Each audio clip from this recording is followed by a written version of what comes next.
Hey guys, and welcome back to MSFS Flight Plans. I'm Nick, and we are about to take a journey across Yellowstone National Park in the 222 here. We've never flown over Yellowstone, either in 2020 or 2024, and we've never flown this aircraft in 2020 or 2024, I'm pretty sure. And I would love to tell you the park just looks amazing and flawless, because in real life it is one of the most beautiful spots on Earth, but it did not get real good satellite coverage out here, so we'll make the best of it with as many cheats and hacks as we possibly can. I'll tell you about all that stuff once we get going. And I'd also love to tell you that this helicopter is working flawlessly, but it's not. I was trying to start it up from cold and dark and could not get the left throttle to come out of idle, so we have to start with it started.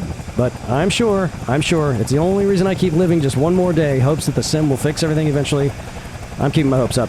So before we hop in, let's take a look at the map real quick so you can see where we are. For those of you that have never been out there, and I bet a lot of you have been out here in real life, I have not. We're in the western United States, up at the top of the Rockies. Actually, the Rockies go all the way up here, so I guess maybe the midpoint of the Rockies. All the way in the northwestern corner of Wyoming. And I don't know exactly what dates these three states. So this is Idaho, Montana, Wyoming. I'm not sure when they became states, but I'm kind of thinking that maybe the park was a park before they were states. Because if you look at a map of the park, the border of the park comes a little bit west and a little bit north of the border of Wyoming. And then there's like a little bulge right here. And then it kind of comes down this way and then just cuts underneath these three little lakes right here. So that's about the area of the park, which is huge. And this is the spot that has the add-on for the airport. That's one of the fixes if you wanted to get it. It is payware. I'm not totally sure if it was worth it at this point, and I'll tell you why once we get up and going. But it does mod up the airport, which isn't that big. There's not much out there. But it also adds some of the natural features. And if you don't have that in here, all the stuff that would otherwise look kind of cool and interesting is going to just look like flat spots on the ground. The colors will still be out here, which look pretty cool. But we have like animated geysers and some steam and parking areas and people and some interesting buildings, so that's pretty cool. The second issue that we have is that there's no departure airport anywhere around here unless you want to leave from this place, fly all the way out here, and then fly all the way back to it. So what I did instead, I guess the nearest spot would be maybe that one there. What I did instead is I actually selected, actually if you wanted to, my first flight was from Jackson Hole. This is a pretty long hike in a helicopter, but this is a really nice looking area down here. They got a huge skiing area right here. Teton Village. These are all the Tetons over here, the mountains. They look great, better than what this map would indicate. I do have the Bing latest map, by the way, installed with the map enhancement for this one. But if you have the Manu Designs pack, which you should absolutely have by now, I have not lectured you enough about it. If you don't have it yet, get the thing. All of the gondolas and the chairlifts look really, really cool over here. So what I did is I took off here, flew up in there. I don't know what that red dot is there. Flew up in here, came around the mountains, really, really looked nice. Came down here, flew over this lake, and then was like, this is going to take forever. But if you have the time and you want to check it out, not much going on between here and the park, but it is a beautiful trip for sure. So for our departure, I actually found a real helipad that is not indicated in the sim. You can't select it. But check this out. Like a little medical clinic down here, and in the parking lot, that's an actual helipad. So I just started right there, which is pretty cool. So if you download or install this flight plan, which will be linked in the video description, it won't be complete if you're going to try to bring it into the sim to load it into your EFB. In fact, Little Nav Map won't even let you export it. You'll have to select a departure airport, so just a heads up with that, but it will look like this if you just bring it in. The bookmark file, of course, will also be included in there. So what we're going to do is take off. This is about 61 miles in total. We'll come on up over Lake Yellowstone here, or Yellowstone Lake, I think it's called. Yeah, not Lake Yellowstone. Cruise around here because there's some interesting stories about these islands, and we're kind of going to get away from civilization for a little while. There's no roads or anything out here. And then we're going to come around the first tourism area, Grant Village down here, which is the closest to the southern entrance, which is somewhere way down here. It's 15 miles away. And then we'll come up here because our first hydrothermal feature is right here, or maybe geothermal, maybe both. And then we'll start following this road called Grand Loop. And I'm just telling you about this because you would be able to VFR fly this if you want to. The park itself, if you look at a road map, has two big loops. It's kind of like a figure eight. There's a big one there and another big one up here with just little lines coming off the side going to the different gates. So once we get to this southwestern side of the lake, we will be able to see this road right here. If you just take a left-hand turn at the West Thumb Geyser Basin or right over Duck Lake like we're going to do, you'll be able to see this road. And so we're just going to kind of follow this over here. In fact, I think I may just cut that off and fly straight over here to save a little time, for reasons you'll understand in just a second. And then once we get up in this area, this is where all the stuff you'd recognize is. The Grand Prismatic Spring, the geysers, and all that stuff are up in this area. And then you can just take that road all the way up here and start to follow Firehole River, which is this right here, until you get to the Madison River, which will take you all the way outside of the park through the west entrance and over to West Yellowstone, which is where we're going to land. One more thing that will help you out quite a bit if you don't want to be disappointed in the landscape, I have set the time of year to June 28th, and I've set the time of day to 1926 local time. The reason why I did that is once we get out here, tons and tons of flat trees. This is such a beautiful area. It's a big canyon, but it's covered with flat trees, and you really won't notice them at all if you do what I'm saying. Now, some of the stuff's going to look a little dark because it's later in the day, but you'll be able to see everything that we're going to see just fine, and it looks really nice. I like when there's a little more texture on the landscape, so that's what I would do. You could also do the actual weather, which right now is covered in snow, but if you do that, you won't see all of the cool features on the ground, like these colors of everything. There's some really neat looking stuff that gets mostly covered up by the snow, so I would do just what I'm saying unless you have some other kind of preference for some reason. But that's what our plan is going to be for now. Alright, we'll get that parked over there. And let's hop in this bad boy and get her fired up. Well, she already is fired up. Let's just get her up in the air. Well, that's a lot more quiet, isn't it?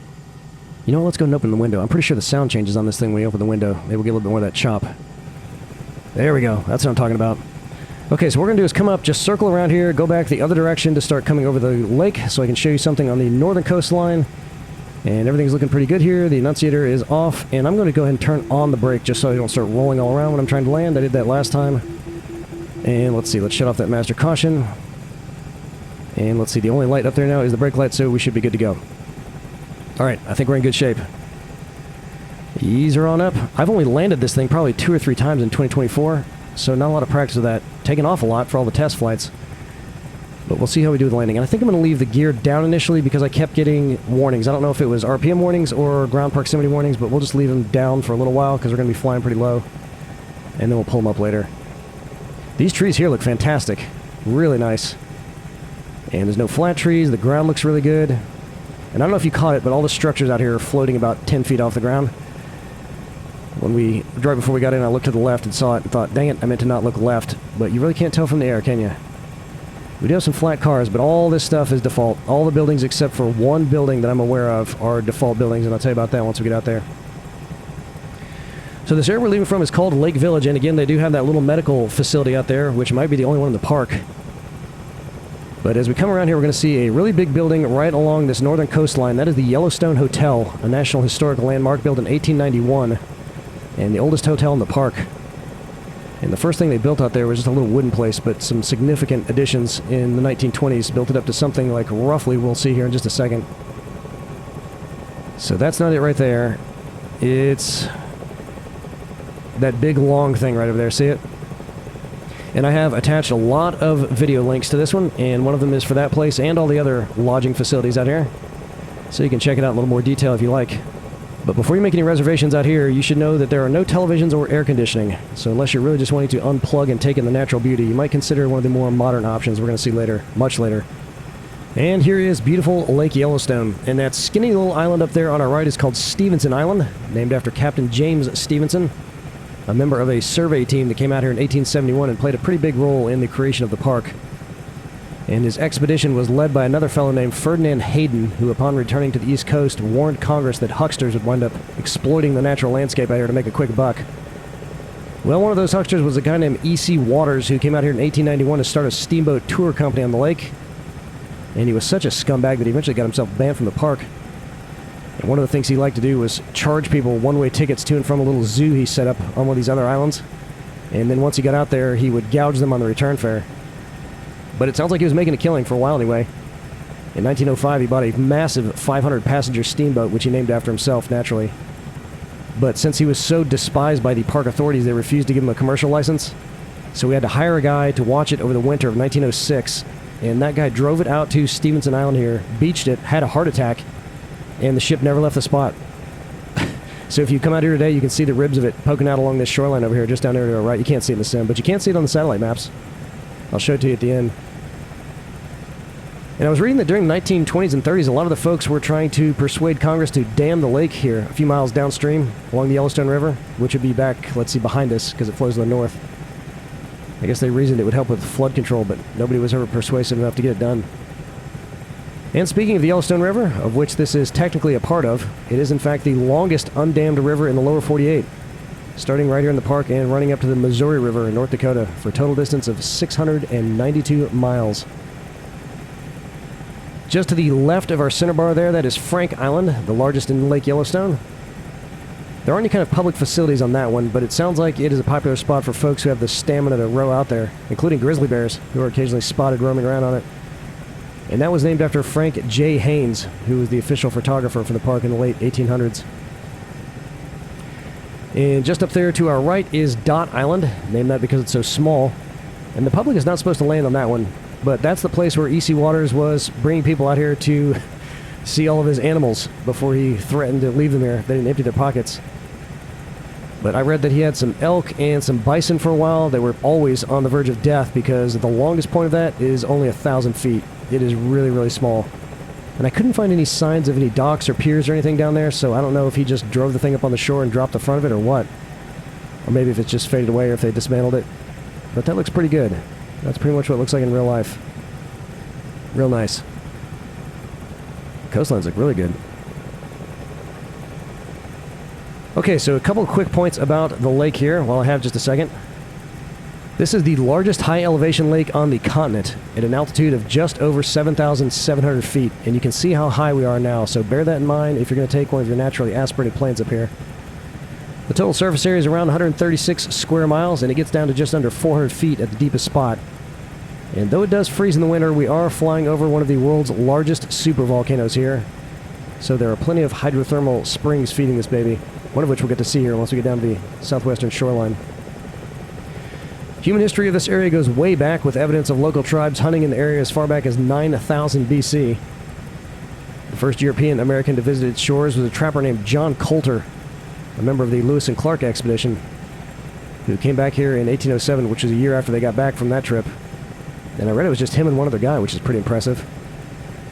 This little strip of water to our left is called Delusion Lake, and that got its name because the earliest explorers thought that it was part of the main lake, and even mapped it out as being connected on the earliest maps.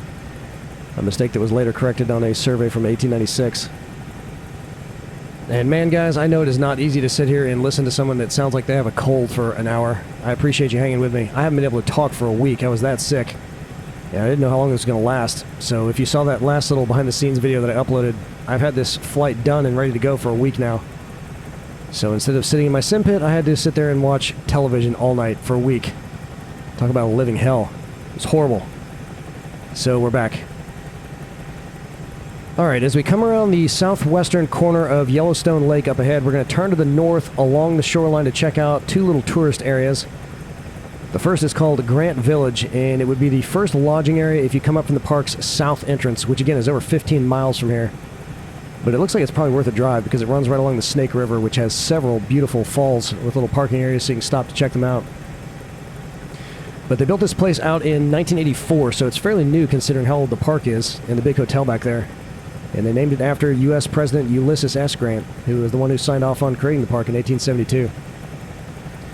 They don't have any TVs or AC at any of the rooms over here either, but they do have a lot of rooms, along with at least 2 restaurants, and they got a little general store, and 430 campsites. And if you look down between the trees, you will notice there's a lot of RVs and stuff parked there. Some of them have a little bit of relief, most of them are flat, but with the sun the way it is, the shadows kind of look right, so it's not too noticeable. And man, guys, I don't know what is going on. Maybe it's just because we're in a helicopter. I had to turn the graphics down so low. The train level of detail is under 200, which I never do. And nothing is set at ultra. The highest setting for anything is at high. And out here, it's not too bad. Once we get down by the geysers, which I think may have something to do with the optimization of that add-on, there's not a lot of animated stuff, but it's going to get really rough over there, which is unfortunate. Because in some spots, you can see way off in the distance, the trees look a little bit naked. This looks fantastic. Here, look at that. That looks really good. Okay, so here comes Grant Village right up here on the right. And they got like a little breakwater out there too, which also looks pretty good. I don't think any of this was any of the stuff that was modded up though. Let's see if we can see the little RVs and stuff down there. We do have some buildings. Yeah, you can see some of the flat cars. I think this little next area coming up is where the RVs would be parked. Maybe. Looks pretty good. Again, having the sunset this low is a big help, a really big help.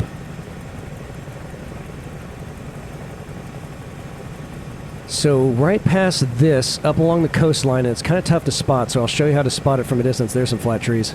But again, the shadows are kind of covering them. There's going to be an area called the Thumb Geyser Basin, and it's a little hydrothermal zone that was formed roughly 150,000 years ago after a volcanic eruption left a shallow crater right here along the shore that refilled with water. Okay, see that lake directly ahead? That's Duck Lake, and then just towards the south of it, right along the coastline, it looks like it's filled with water, but it's not. It's kind of a bluish color, which is not true to life. It's more of a grayish color. That's where it is. And I have a video for this spot, too. It's pretty neat. They got a little boardwalk that walks around them.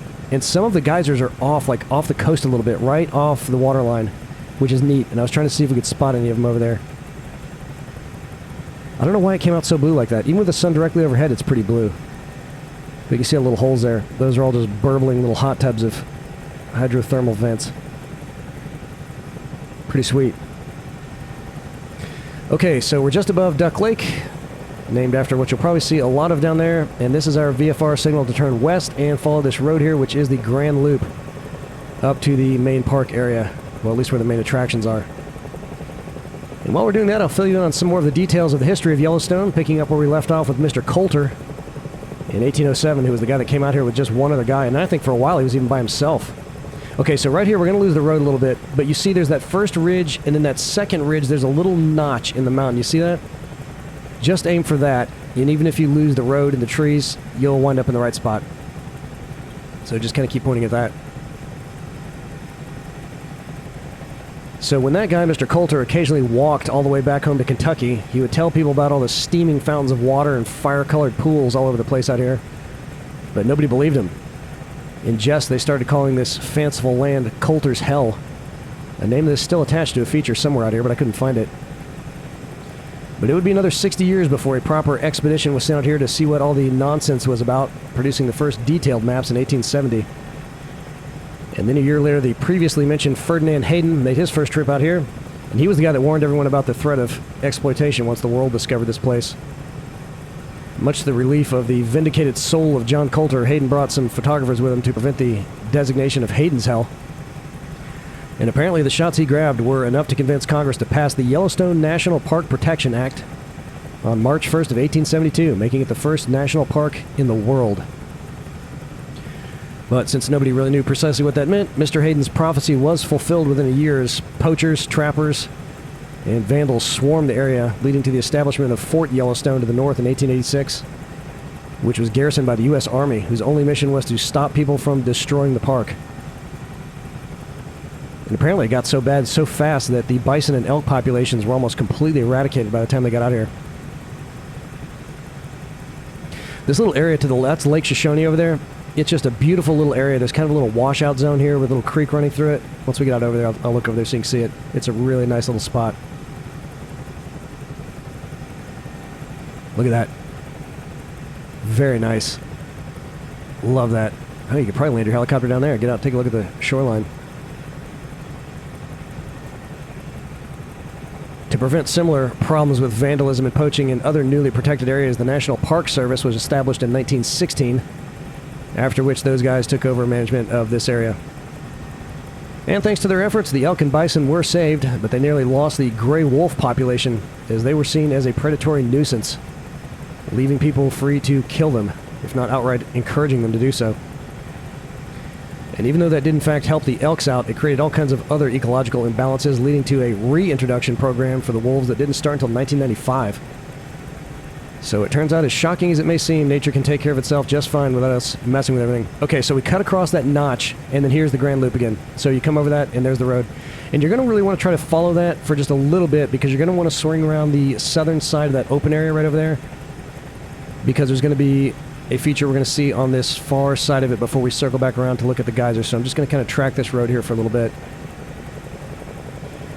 These days, Yellowstone hosts over 4 million visitors each year, putting it in 4th place behind Zion, the Grand Canyon, and the Smokies, which get over 13 million annually just at the Smokies, and I was one of them just a few months ago.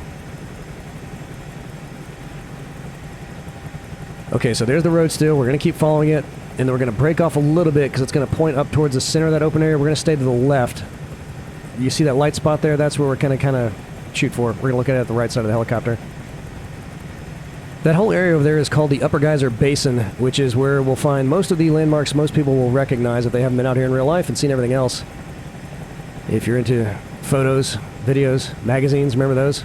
Good old National Geographic. And the first part of it, which again is all the way on the left that we're going to fly past, is called the Black Sand Basin.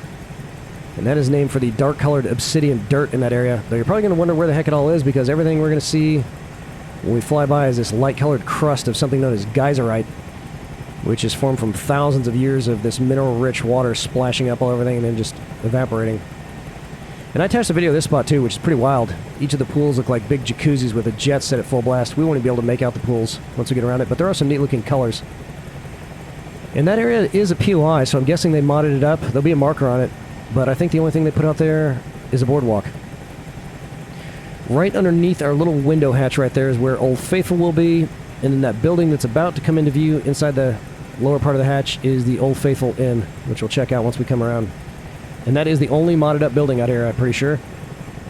I'll tell you about that once we come over there.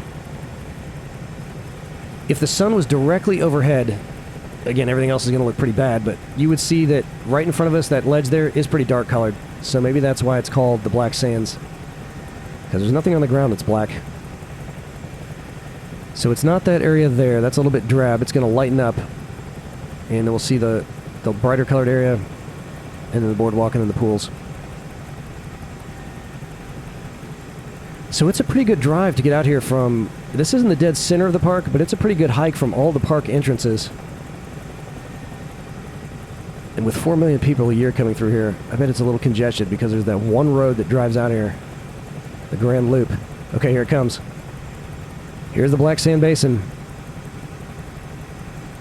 So if you had the snow out here, you wouldn't see anything except the pools of water. All that cool orange stuff would be covered up. Which is why I'll encourage you not to use the live weather if you're flying out here in the winter. That looks great. And the next feature is called Castle Geyser, and it did get modded up a bit from the add-on. You'll see those little clumps sticking out from the ground if we can spot it. And if not, we'll definitely be able to see it when we come back around because they're going to get a little bit lower. And you'll see some areas where there's a little bit of steam rising up, which may be what's going to cause the stuttering as we get closer to Old Faithful. But this formation got its name because it kind of looked like a castle, at least back in the day. I saw some very early artist renderings of it, which may have been a bit fanciful because it looked a lot like a castle. It doesn't now. Even in real life, it doesn't look like one now. But that one is on a roughly 17-hour eruption cycle and spouts up to around 90 feet in the air when it really wants to show off. I'm just looking for it here. I think it would be on the right side of this road here. Oh, there it is, right there. Right below us. See it? Yeah, we'll get a lot closer when we come around the other side. That's a bad view of it. And in just a second, we're going to see Old Faithful, named because of her remarkably consistent intervals of about 90 minutes. And that baby will launch up to 200-degree water, up to 180 feet in the air. There she is. For around 1 to 5 minutes per cycle. And the big building right across the street from it is the Old Faithful Inn, which might be the largest log building in the world and is definitely the largest log hotel. That opened in 1904, and does not have AC or TVs either. Look at that. Okay, that might be worth the price of admission for that add-on. You gotta have that out here. If you don't have Old Faithful, what's the point? So someone had mentioned in the comments that maybe I should land down here and walk up to it, which I have not done yet, but we'll go ahead and do it this time, just for the heck of it. Just because we can. You could certainly never walk up to it in real life. But I want to see if that's spouting up high enough to look like it does in real life, because I've seen a lot of videos of that. And it looks like we got plenty of flat areas to park there on the right side of that light-colored brown thing, which must be a boardwalk. So we'll see how I do putting this thing down. This looks really nice. This looks really cool here. Oh, look at that. There's some people popping in. Alright, quite a few people. Which is probably exactly what it looks like in real life. Probably more than that. What a scene this is. Okay, I know where I'm doing my thumbnail. There's the Old Faithful Inn. Right in front of us, they got some cars down there. I don't think any of the hotels in the entire park have AC or televisions. I think you'd probably have to go to West Yellowstone. We'll be landing to get any of that stuff. Yeah, don't mind me. Don't mind me. I'm just going to park here right behind you. It kind of looks like these are little water runoff channels. I bet that's what they are. You can tell it's reflecting a little bit there. Alright, come on. Come on, baby. Ease her on down. Ease her on down. No one's even looking. That's great. That's just what I want. Alright, let's hop out and have a look around. There she is. Look at that. That's a great looking helicopter. Very nice. Hey folks, don't mind me. Excuse me. Excuse me. Alright, that looks a little bit creepy. Yeah, that's really creepy.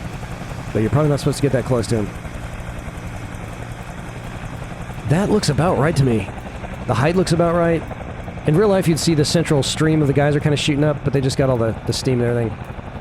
I like it. I like it a lot. Oh boy, we're gonna get some big trouble out here. But we gotta do it. I'm not getting any closer. I don't want to get steam burns. See that steam off in the distance there? You can only really see that from the ground, which might not be worth all the stuttering. Alright, someone take a picture, quick. Thank you. Yeah, this area is nice. I'm loving it. Really nice. The people are a nice touch. Animation, definitely cool. Love it. Alright, which one of you guys has my camera? You all look the same. I can't tell the difference. Is it you? Ooh, she looks like she might be pregnant. Either that or ate too many bison burgers. Okay, back in we go.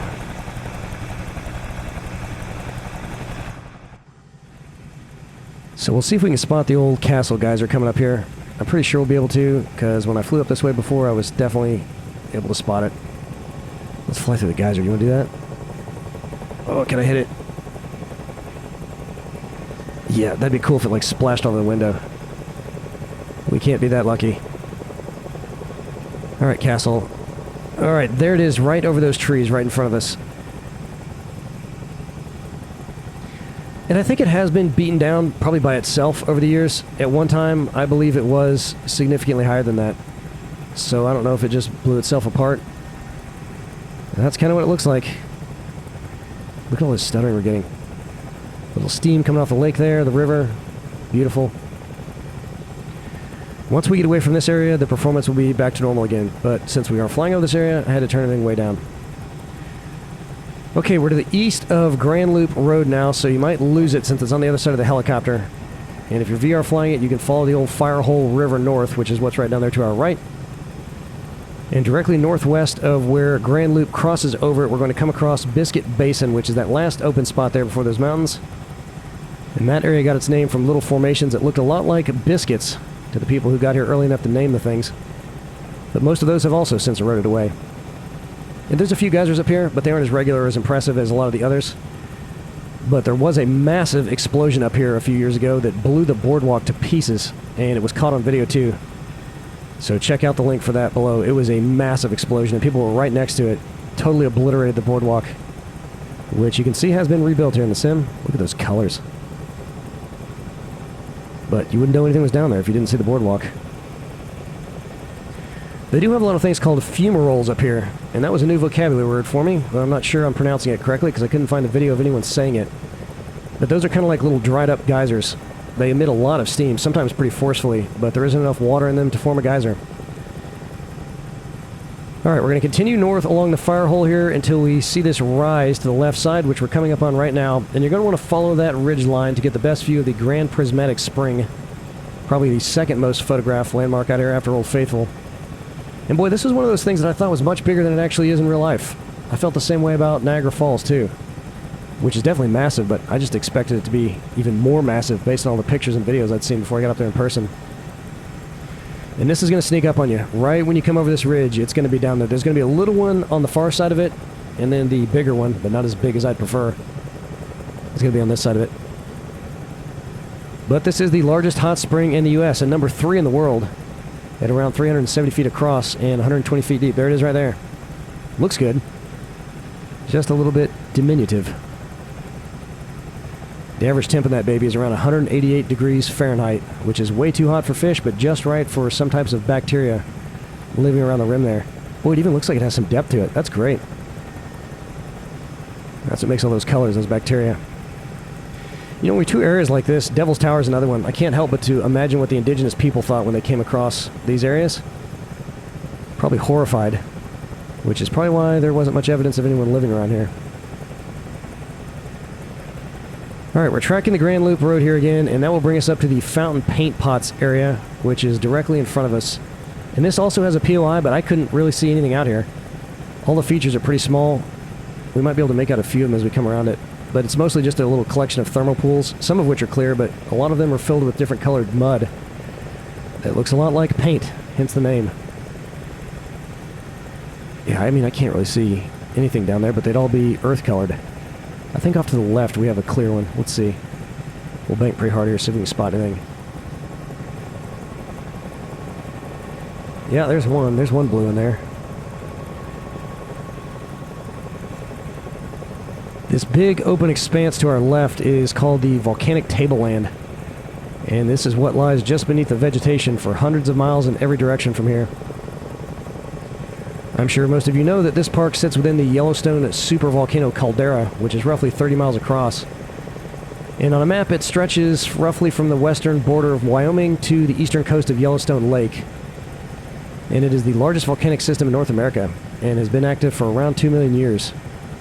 The first and also the largest blast is known as the Huckleberry Ridge eruption, and that one ejected 600 cubic miles of material into the atmosphere, covering up everything from the Pacific coast to the Mississippi, with ash that in some areas was up to a mile deep or more, especially around here.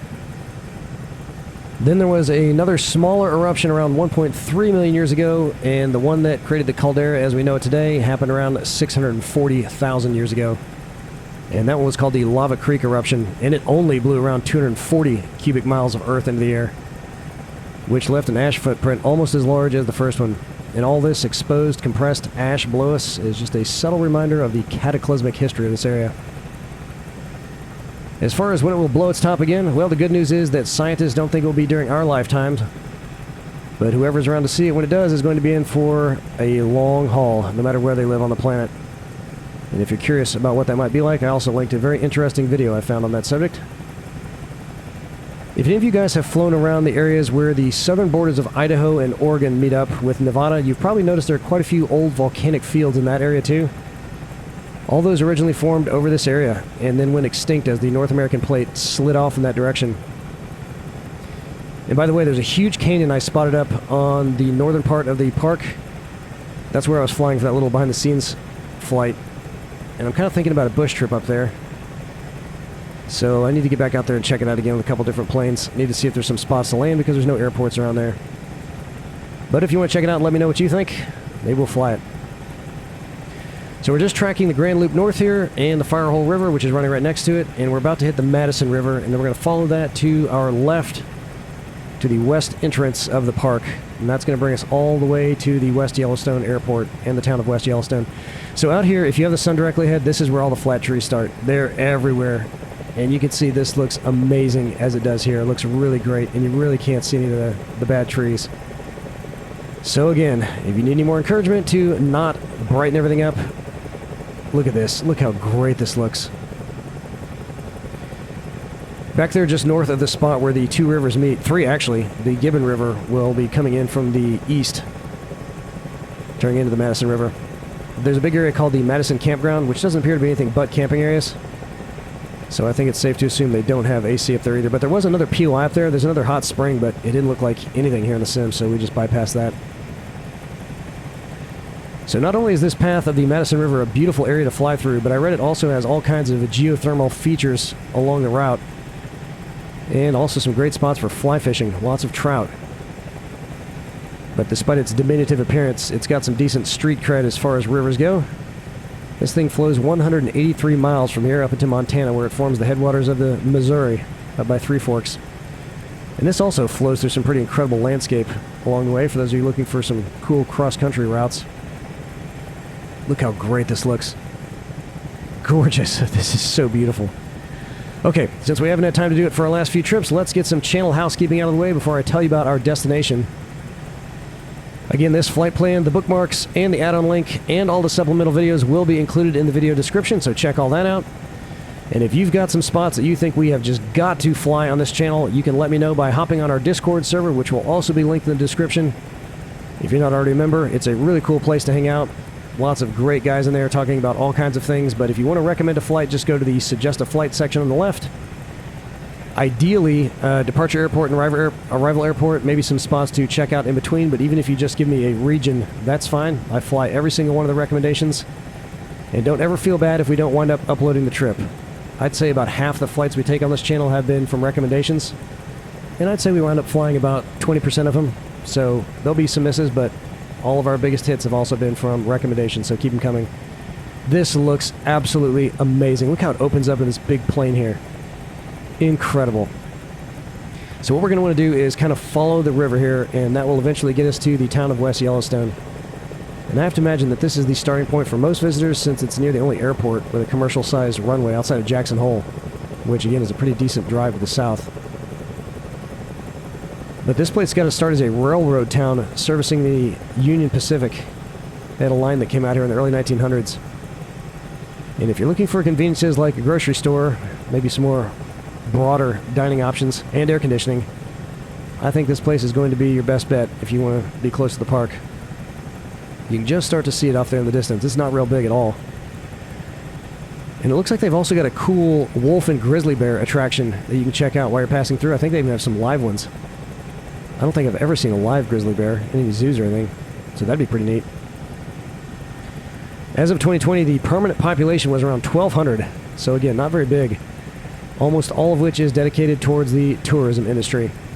And for some reason, Wikipedia mentioned the fact that they get a lot of Chinese tourists out here, which seemed like an odd thing to point out. But I read that more than 50% of the town's annual revenue comes from Chinese visitors. So many that the town's commercial signage is both in English and Mandarin, which is pretty crazy. But I bet they've got some great takeout places out here. And by the way, we're just across the border from Wyoming now.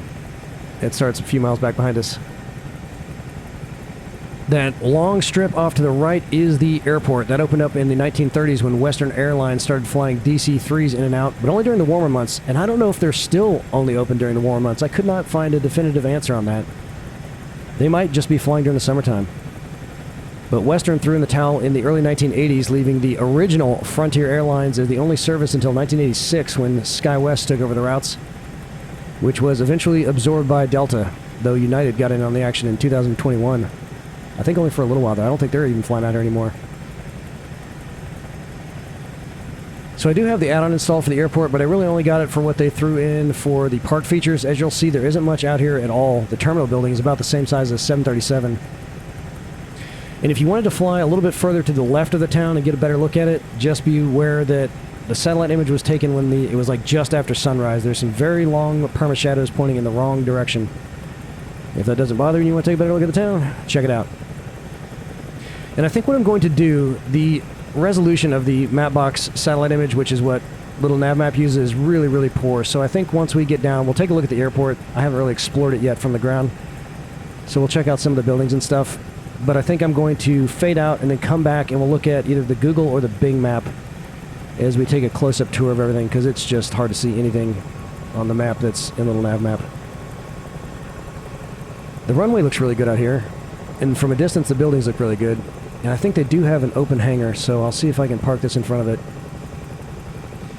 Well, at least I'm getting a little landing practice with this. The only really downside of this, other than the throttle not functioning, is the field of view is not great compared to some of the other helicopters. You can take the doors off, but I just feel like that's kind of weird in a helicopter like this. We'll go halfway by just opening the window. See the terminal buildings down there? Not much. I think the terminal itself is the first of the buildings that we'll see as we're coming in here. Everything else is hangars and stuff, and like a firefighting building or something like that. Runway looks really good. Look at those mountains in the distance. What an incredible part of the world. Alright, we'll do a quasi approach here. Come about halfway down, then just cut over there. See if I can get this puppy down. So the little brown one that's behind our pillar right now, I think that is the terminal building, which is really tiny. I didn't see how many passengers they pull through here, but I bet it's a lot. Oh, gotta get the gears down. Okay. We can do that. Thank you for the alert. Oh no. I gotta switch hands to turn off that warning. Alright, let's see if I can maintain control. Okay, we didn't crash. So that's probably... I see the fire trucks, that's the firefighting building, and we do have the hangar, so we'll get over there by that thing, and then we'll come out here and take a look at some of these buildings. So again, not knocking the dev. I would prefer the performance to be a little bit better for this add-on, but I always compare the price I'm paying for all the things we're getting, the quality of what we're getting, and then you got to compare that to all the free stuff that's available. So for this one, I feel like maybe at like half the price. I think I paid around 15 bucks for it. I think I probably feel like that was more of a... And again, it was created for 2020, so maybe it would be a little bit better optimized for 2020. But there were no freeware add-ons for Old Faithful. And that alone pretty much made the whole trip. I'm going to see if I can get closer to this thing. We don't have much wind. It seems to be only about 4 knots, according to the little nav map. I like seeing the shadow down there. That's pretty cool. You can tell I turned the shadows down. They're even the quality of the shadows isn't that great. A little bit blurry, because I had to turn everything down. Okay, we're down. We can't shut it off because I can't operate the throttle, so we'll just hop out and take a look around. If I can find the button for it. So that's a hangar with some panels missing. Look at this landscape. Maybe they'll get some bonus points for doing up the inside. I kind of doubt it though, but we'll take a look. Oh, well, they did. Nothing's in 3D, but they actually put stuff on the inside, which is kind of interesting because I don't think you can look through the windows. Well, you can a little bit. Alright. Fence looks good. Trucks look good. Anything in here? Well, that's kind of neat. Alright. Alright, well, you get some bonus points for having some stuff on the inside. There's another hangar. I don't think you can put a plane in there, though. That's probably a garage, not a hangar. And then there's the terminal way over there. That's it. Wow. Bet you could make a lot of money as an Uber driver out here. Okay, so we'll just fade to black, come on back, and then check out the better maps. Okay, so here we go. Oh gosh, I feel like I'm yelling now. That was pretty loud outside the helicopter. Okay, so you see what I'm talking about with the perimeter of the park here, kind of going outside the border of Wyoming. Isn't that interesting? It's just like a mile, maybe not even a mile, across the edge there, and then this little section up here. If you want to fly that canyon, here's where it is right up here. I think it's called the Grand Canyon of Yellowstone. Let me know what you think if you fly over it. See if you can find any good spots for us to land. Again, that nearest airport is somewhere up here. It's in Gardner. That's where it is. So you can see the Grand Loop now, what it looks like. Because it's pink here, it's easier to see it on this map. It goes all the way around just like that. And let's come in and take a better look at the area that we left from here. Yeah, this is way better. This is the Bing map, by the way, which is vastly superior to the Google map. So there's our little helipad, and there's the medical center. And then here's the hotel, which really didn't look anything like that in the sim, except for the footprint. But that's it. It started as a pretty small place, and then got built up to that in the 1920s. And then here is the island where the wreck of the EC Waters is. Let's see if we can find it down here. I know where it is. It's right down here. That's it. See that? That's the big 500-passenger steamboat. Just drove it up there on the shore, and there it has set all this time. Couldn't see it in the sim, unfortunately. How crazy is that? And then here's Dot Island over here. Let's see if there's any remnants of any kind of piers or anything around there. Is that something? Nope. But there are these knocked down trees all over the place out here. And I was thinking they had a big fire out here a couple years ago, maybe a couple decades ago. I remember seeing that in the news. But it wouldn't have come out here, I don't think. So I don't know why there's so many downed trees all over the place. You'll see even more when we get over to the mainland. Oh, is that up here? Nope. So that's where all the bison and elk were living, on the verge of starvation all the time. Then we came over here, and even though there's no roads out here, right along these two bays, they do have a bunch of camping areas, so there's probably some trails you could get out here. And here's Delusion Lake, the one that they thought was connected originally, until they discovered it wasn't. And then here's Grant Village. And let's see if we can spot that little RV area that I was looking for. There it is, over there. We must have flown right over the top of it. And for some reason, this little breakwater area looked very well modeled in the sim. I don't know why. Actually, it looked more like rocks, unless they've changed it to look more like that. I don't see any boats out there, though. Big harbor area for no boats. And then here's the West Thumb Geyser. Look at this. And this is the thing that was all blue in the sim. You can see it is not blue in real life. And the thing that was really cool about this, and I'll strongly encourage you to check out that video, they've got these little geysers right off the coast here, which looks so cool. But they got this big boardwalk going through everything. The Abyss Pool, that's fantastic. Look at all these trees. Knocked down. And then there's another section up here. Nope, that's it. That's all of it. And then there's Duck Lake. So from here, you just take that left and you can start following this way. But if you want to cut this area off like we did, just look for that little notch, which is somewhere around here. And then right when you come over that, you'll catch back up with Grand Loop. Yellowstone Caldera. I'll show you where the outline of that was, the caldera itself, which you can't really tell where it is in the sim. This area looks so cool. We should have landed down there and checked out that lake. So the caldera goes from right about here all the way over here and then up around to here. And I only know that because I looked at a map. There's nothing you can really see geologically that looks like a caldera, but that's about the size of it. Pretty big. That would be a really big volcano. All right, and then we got to the good stuff down here. So here is the Black Sands Basin, and this is that area where it looks really black in the sim, so maybe that's why they called it that. That looked pretty much like that. That was pretty close. Even the boardwalk seemed to be in the right spot, and I bet if we would have got closer, they probably put some cars in there. This area looked really, really good. Look at all these little geysers. You couldn't see any of the rest of these. The only one that got modded up was the Castle Geyser, and it's so much the same color, you can really not even see it. But we could see in the sim. And all these things were just steaming away. That's awesome. There's a Firehole River. And then here's Old Faithful. Where is she? There she is. Look at all these. There's geysers all over the place out here. Pump Geyser. Lion Geyser. Old Faithful is not the most powerful geyser. That's called the Steamboat Geyser, which is way up to the north. But I don't know why this one gets so much fanfare. Maybe because it's close to the hotels and all that. But Old Faithful is impressive, which looked a lot better in the sim as well. And then there's the hotel. Old Faithful Inn. So then we headed up this way to the Biscuit, which is probably way up here. Sapphire Pool. Oh, wait a minute. Wait a minute. Grand Prismatic Spring. Oh, that was it. Gosh, we got up there pretty quick. Okay, so this is where the Biscuit Basin is. They didn't name it anything. Yeah, Biscuit Basin. They called the boardwalk that, which didn't look like much. You could see that one. That's pretty neat looking. Look how deep that is. But this is the one that blew up and blew the boardwalk to pieces. You got to check out that video. If you watch any of them, watch that one. Boy, that felt a lot shorter when we were flying it. Okay, then we came way up here to the Grand Prismatic Spring, which looked just like that. Excelsior Geyser Crater. Awesome. I didn't remember seeing either of those two, but you could definitely see that one and the bigger one there, the Excelsior. And let's see if we can see the paint pots. They'd be somewhere over here. I'm not seeing anything. I don't think you can see them in the sim. There was a POI on them, but there's just not much to see. And that's that thing we spotted out of the left-hand side as we were coming around. Fountain paint pot.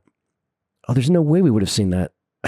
They must have just put boardwalks down there or something. There's no way you could have seen any of that. But that's where all the little things are that look like bubbling pots of mud. Okay, then we came up here. These are the volcanic tablelands. Cruised up here to catch up with the Madison River. And here's the other thing that was a POI in the sim. Let's see if I can find it. I think it was this thing right here, which didn't really look like anything, but there's a POI there. But if you fly up there, it's not even going to look that good. But this area looked fantastic. This little canyon coming through here looked just amazing.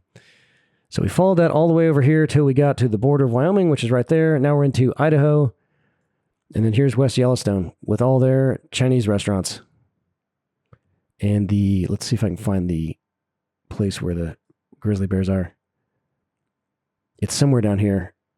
I bet that's it right there. The grizzly bear and the, like, why do they not have that marked on here? Everything's marked on the Google map. But this is where the wolves and the grizzly bears are. And then we came on in. That was it. And here's the airport. I mean, where do you even park for this place? There's no parking. Golly. Ooh, I wonder if they modded this part up. We should have flown up there and checked that out. But this must be, I think this is the terminal right here. That little tiny thing right there. That's it. With no parking. Yeah, you got to be an Uber driver right here. And even better if you speak Mandarin. So that's it, guys. Very, very cool trip. Sorry it took me so long. Believe me, it was a lot harder on me than it was on you guys. But up next, I have no idea. We got some recommendations I got to check out. Probably won't come back up here just yet. We don't want to stay in one area for too long, but it's going to be awesome, whatever it is. Had an absolute blast. Learned all kinds of amazing things as usual. And I can't wait to see you all again in the skies. Later.